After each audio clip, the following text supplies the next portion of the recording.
아, 이거 오늘 당장 팔면 감가가 얼마나 되지?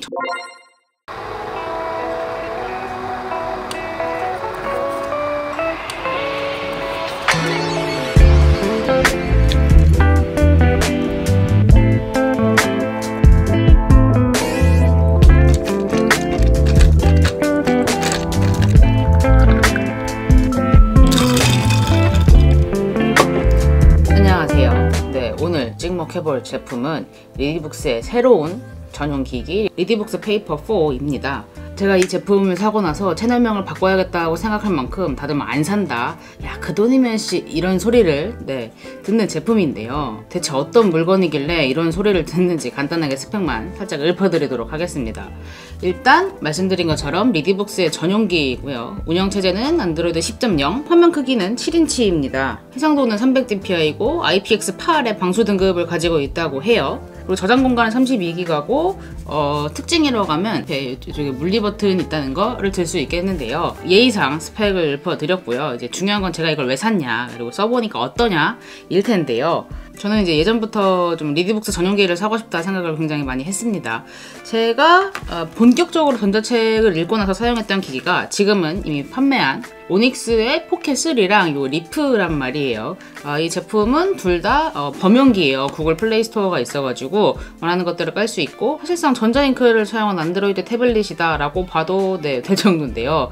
이게 다양한 플랫폼에서 책을 보시는 분들께는 굉장히 중요한 지점이겠지만 저 같은 경우는 리디북스만 쓰거든요. 범용기를 1년 넘게 사용을 해왔는데 전 여기서도 또 역시 리디북스 어플하고 제가 옛날부터 갖고 있는 텍스트 파일들이 좀 있어가지고 텍스트 뷰어만 썼어요. 그래서 예전부터 리디북스 전용기를 갖고 싶었는데 그때는 타이밍이 안 맞아서 못 사고, 뒤늦게 사자니 막 4, 5년 된 기기를 사고 싶지가 않아서 일단 이 범용기를 쓰면서 기다렸는데, 이번에 이게 나왔다고 해서 남들은 다 안 산다고 하지만 저는 알람까지 맞춰서 기다리다가 샀습니다. 전용기를 써보고 싶다는 마음이 첫 번째였고, 두 번째는 초반에 설명드렸던 여기 물리키가 있다는 점이 굉장히 컸습니다. 제 첫 기기가 요건데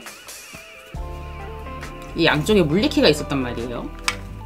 이때는 그 전자책을 많이 볼 때가 아님에도 불구하고 한번 물리키의 맛을 들이면 없는 제품은 뭐 1년을 써도 불편한 건 마찬가지더라고요. 그래서 이제 물리키가 있다는 소식에 요거를 구입을 했습니다. 뭐 휴대폰이나 아이패드처럼 좀 빠르게 페이지를 넘겨지는 것도 아니다 보니까 성능상 여러 장 넘기거나 할 때 이렇게 물리키를 이렇게 빨리 따닥따닥 하면서 넘기는 게 좀 편하더라고요.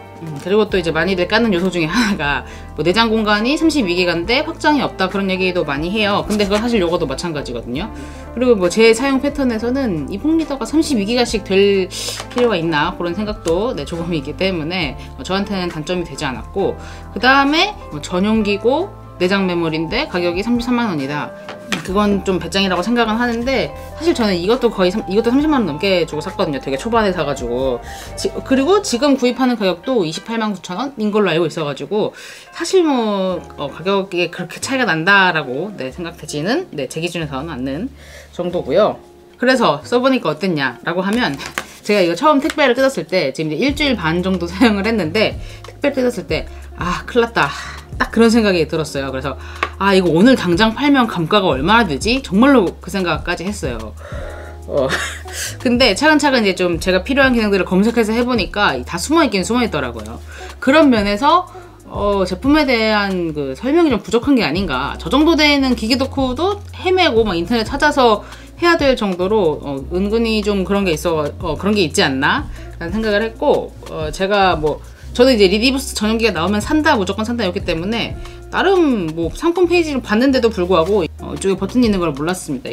퀵 버튼이 하나 더 있다는 거를 그제서야 알게 됐고, 퀵 버튼으로 자주 쓰는 기능을 하나 할당할 수 있는 것도 좋았고, 그 다음에 이제 처음에는 이게 당연히 위에가 이전 페이지, 밑에가 다음 페이지로 넘어가는 거였는데 이 두 개를 변경도 할 수 있었고, 쓸 수 있는 플랫폼이 리디북스 하나다 보니까 다른 페이지 없고 앱 들어갈 거 없고 무조건 리디북스 어플만 들어갈 수 있기 때문에 그 화면에서 모든 거를 다 할 수 있다는 거가 오히려 좀 저는 편했던 것 같아요. 왜냐면 그 이북리더라는 게 아무래도 성능이 우리가 쓰는 뭐 휴대폰이나 태블릿보다는 떨어지기 때문에 여기 들어갔다 저기 들어갔다 하다 보면은 느려가지고 답답한 경우가 있었는데, 애초에 불가능하고 또 전용기이다 보니까 아무래도 속도 면에서 조금 더 빠르다. 이북리더에서 성능이 얼마나 중요하냐 싶긴 한데, 그래도 이제 읽다 보면 느껴지는 체감이 있기는 있더라고요. 그 다음에 이제 역시나 물리키, 제가 산 이유인 물리키가 굉장히 마음에 듭니다. 진짜 이거 버튼 따각따각 누르고 몇 페이지 뒤로 갔다가 앞 페이지 갔다가 하는 게 저한테는 좀 굉장히 편했고, 그 다음에 제가 아까 텍스트 뷰어를 가끔 쓴다고 했는데 그 방법이 어렵지는 않아요. 이거랑 똑같은 방식으로 넘기는 건데 얘 같은 경우는 별도의 텍스트 뷰어가 내장이 돼 있고 뭐 원하면 어플을 깔 수도 있는데, 얘 같은 경우는 저의 그 텍스트 파일을 리디북스 어플에 불러오는 거다 보니까 그런 면에서 조금 아쉬운 점이 없지는 않아요. 그리고 그런 파일들 같은 경우는 뭐 줄간격이나 이런 거 조정하는 게 상대적으로 적고 그 부분은 좀 아쉽긴 한데, 텍스트 파일을 볼 일이 많지는 않다 보니까 뭐 제가 갖고 있는 파일들은 많지만 그렇게 많지는 않다 보니까 그거는 제가 그냥 감수하고 넘어가기로 했습니다. 그리고 제가 쓰다가 발견한 의외의 장점이 충전 포트가 여기 있어요. 이게 의외로 장점인 이유가 뭐냐면, 침대에서 이렇게 누워서 이렇게 보거든요. 이렇게 누워서 보는데 여기에 꽂혀 있으면, 아이패드 할 때도 많이 느끼실지 모르겠는데 이 밑에 꽂혀 있으면 손이 이렇게 걸리다 보니까 불편한 점이 있는데, 옆에 있어가지고 이게 의도한 건지는 잘 모르겠어요. 사실은 방수 때문에 옆에다 만들어 놓은 것 같다는 생각을 하는데 그 점이 의외로 편리했고, 그리고 또 리프 기준으로 말씀을 드리면 리프보다 훨씬 제품이 두꺼워요. 이게 꽤 체감이 될 정도로 두꺼운데, 왜 이렇게 만들었나 생각을 해보니까 여기다 물리키를 아무래도 이렇게 쥐어야 되잖아요. 이렇게 줘야 되다 보니까 이쪽에 두께감을 좀 만든 게 아닌가 싶긴 한데, 생각보다 무게는 좀 있는 편입니다. 그리고 물리키가 이 아래 위로 있는 거에 대해서 사실 좀 걱정을 많이 했거든요. 크레마 같은 경우는 양쪽에 있어가지고 했는데, 아무래도 침대에 누워서 볼 때 이렇게 양손으로 잡고 보기보다는 누워서 이렇게 보잖아요. 이렇게 볼 때가 많다 보니까 오히려 한쪽에 위아래로 있는 게 조금 더 낫다, 그런 생각이 들더라고요. 그래서 이 제품을 사라고 추천을 할 거냐 라고 하면, 사실 저는 굉장히 만족하고 저는 이제 이거를 중고장터로 보낼 생각인데, 그건 제 얘기고 다른 사람들도 이걸 사서 이만큼 좋아할까? 라는 생각은 약간 있습니다. 저는 괜찮다고 했지만 다른 것보다 가격대도 비싸고, 뭐 당연한 얘기지만 전용기다 보니까 다른 플랫폼들을 못 쓴다는 거에서 불편함을 느끼실 분들도 있을 거고, 그런데 이제 저처럼 리디북스만 쓴다라고 하시는 분들은 분명 만족하실 것 같기는 해요. 이 전용기가 주는 이 빠릿빠릿함과 오히려 다른 기능이 제한된 데서 오는 편함이 의외로 있긴 있더라고요.